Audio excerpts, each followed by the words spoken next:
Hello everybody and welcome back to the Fortress of Solitude. Today we're going to be checking out Star Wars issue 50 by Charles Soule and Madabak Musabekov. Soule's epic 50-issue run on Star Wars comes to a close as we jump ahead some 20 years to Luke's Jedi Temple on Ossus, where he approaches the young Ben Solo with a story, citing how the would-be Jedi Knight will soon be out on his own, and he needs to understand the teachings Luke has been imparting on him should be built on, but as a leader he will also have to be put into a position to make choices and decisions, sometimes life and death decisions. It's so weird how Soule seems to be the only writer allowed to write this era in the timeline. He did this for Rise of Kylo Ren, and the only other real writer who's doing stuff in this era has been Adam Christopher with his Shadows of the Sith book. It's an era of untapped potential, and I hope we get to see a bit more of it now that the TV shows are starting to enter this part of the timeline as well, and the comics are also starting to go there now as well.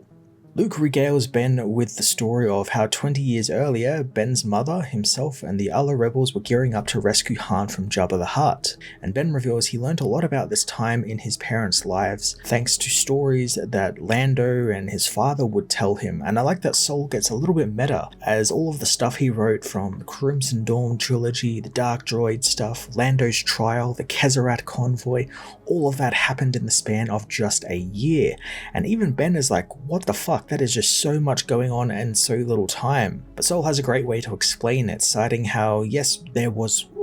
an ungodly amount of stuff that happened. As Luke puts it, there was a time of great change in the universe, and even the Force was acting strangely because of it, something we saw directly affect the Darth Vader book and Luke's storyline in the Star Wars ongoing. Luke begins his journey back to the fungal world of Gazian, which we first visited back in issue 20 of Soule's run. Luke returns ready this time though, hoping that he could contact the memories of the Jedi who had become part of the fungus in death. Luke dives into the fungus and is met this time by Aislinn Rell, the eyeless Jedi who went insane during the High Republic era thanks to the Nameless, another character that Soule had a hand in creating for the High Republic. The memory of Aislinn finds Luke greedy to want more information than he already got last time he was there when he chatted with Elzar Mann, warning him that many have come before him and the planet also claimed them as well. Aislinn does say that knowledge can help Luke in the battle against the Empire and free his galaxy, and he has some of this knowledge,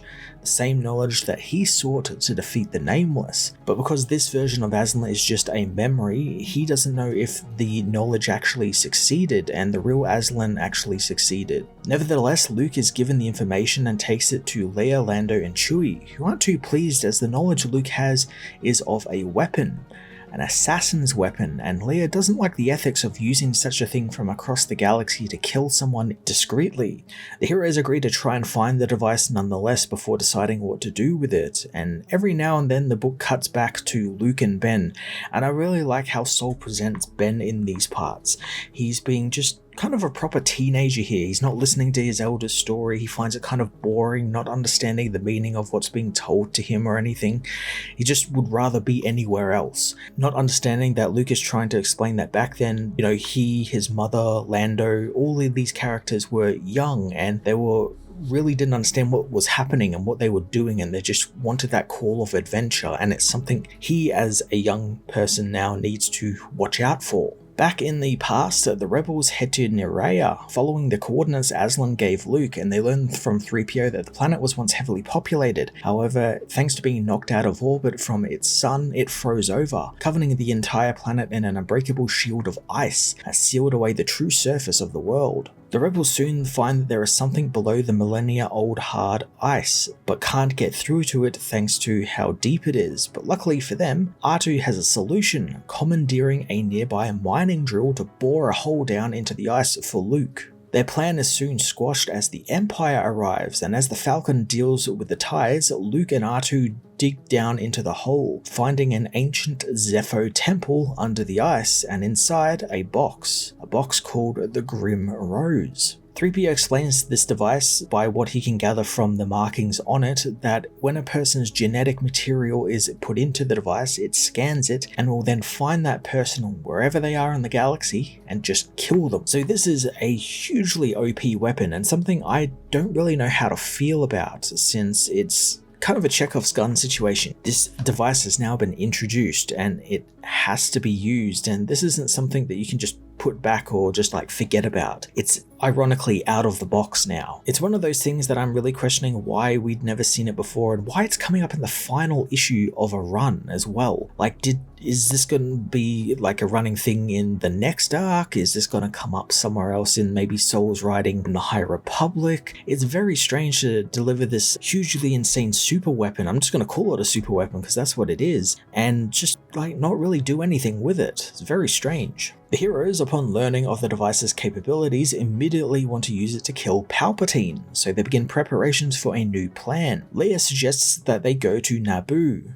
the homeworld of Palpatine, and as she explains, when someone becomes a senator like he would have, they would provide genetic samples to aid with biometric ID scans, and when the senator ends their turn, they are destroyed. However, Palpatine technically never stopped being a member of the Senate, so his samples will still be in storage on Naboo. So the more this story goes on, the more I wish this final issue was kind of like a multi-arc issue, since there's a lot of meat here to dig into that Soul never got a chance to do. We're going back to Naboo, tying it into Palpatine's past. Leia and Luke could have learned a little bit more about Palpatine as well as their mother Padme, their heritage on Naboo as the son and daughter of a queen. It would have also been nice to have it completely separate from Vader and solely focused on Padme this time around and her side of the family. Would have given us a unique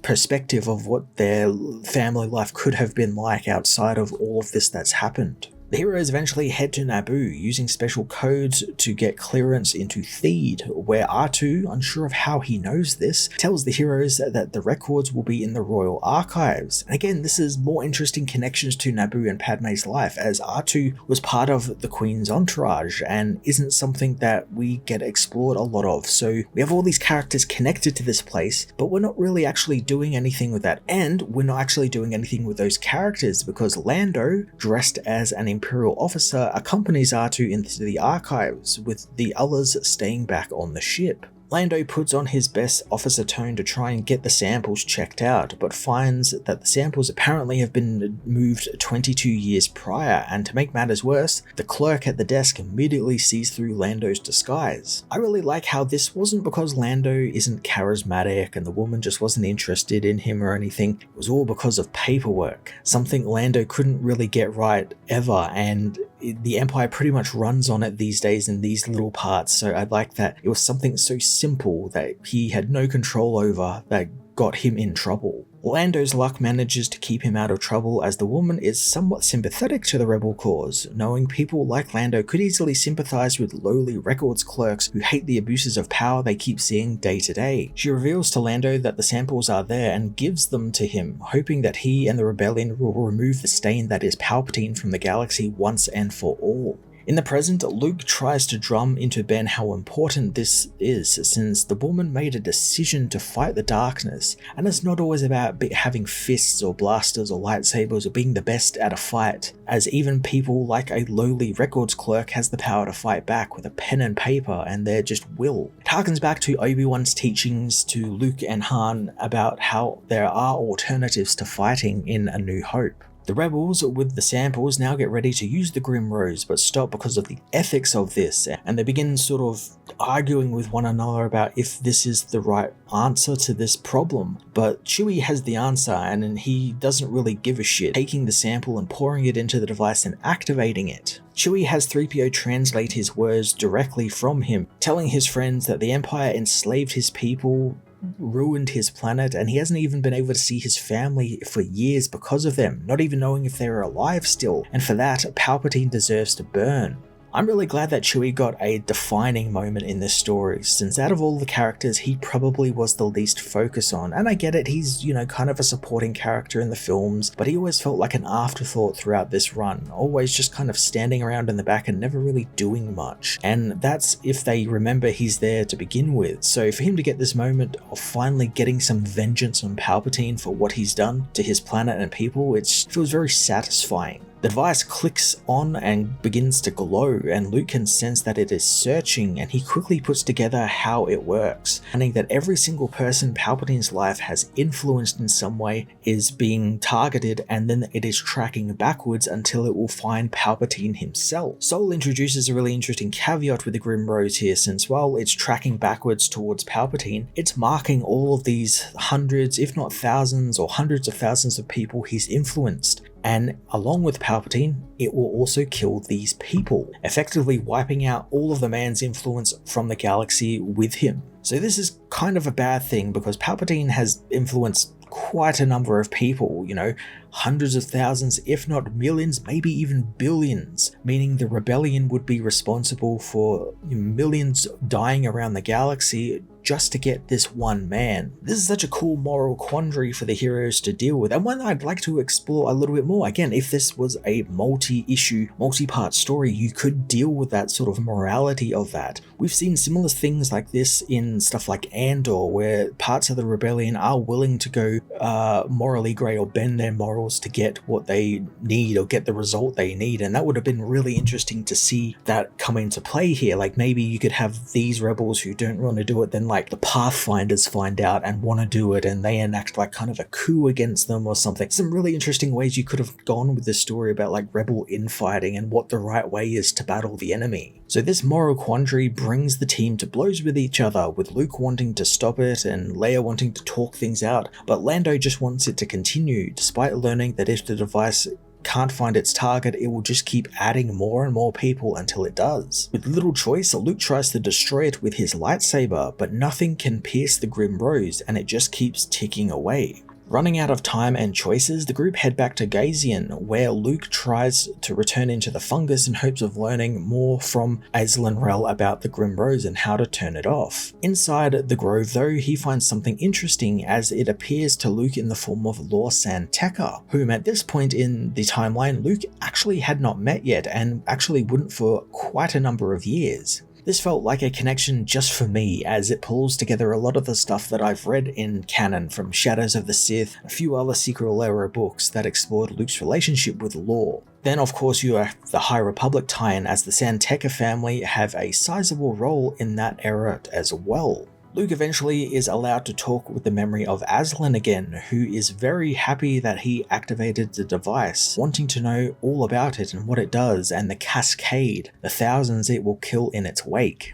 Luke also learns that the target can be changed to someone else, even if that someone is already dead, and that's where the young Jedi gets the idea, and he wants to do that, wanting to take one of the very old corpses from the bottom of the fungus and give it to the machine, citing that if the dead person has no connections to the present, the machine won't find anyone for it to kill and just turn off. Now Azlin isn't too happy with this, and this is the fungus kind of talking through Azlin, because Luke dared think about taking a piece of it, and it tries to stop Luke, battling the Jedi as R2 and the rest pull him up along with a mummified corpse for the machine. The present day Luke finishes up his story to Ben, revealing that the device deactivated when he gave it some of the corpse he took from the fungus, and Ben can't really understand why Luke told him this, but Luke figures the lesson is really so simple that he should have understood it, and that is that no one should become evil to defeat evil, and he and the rebels were going to resort to underhanded evil tactics and tricks to win against their enemy, but they're not going to do that. They're going to face them head on and in the light,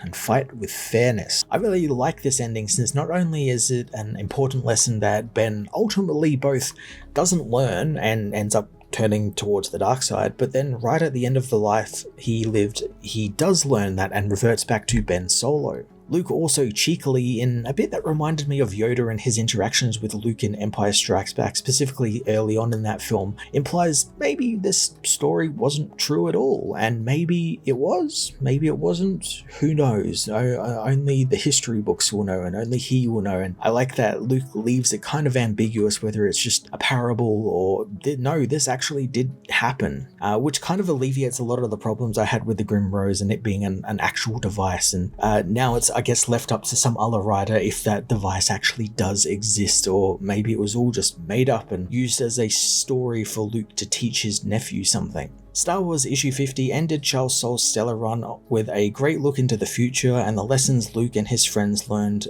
being passed on to the next generation. I do think there were some things that probably could have been alleviated had this issue been, expanded into a multi-story arc. There's some really interesting places you could have gone through, exploring Naboo and exploring, Palpatine's past in relation to the Skywalkers, all this really interesting stuff, but that didn't seem to happen, and the introduction of the Grim Roast into the universe complicates a lot of things, but Soule using it as a teaching tool while tying into various books and High Republic stories that he's been telling has been a lot of fun, and I enjoyed getting one final adventure with Luke and the Rebel heroes. I'm going to give this issue an 8 out of 10.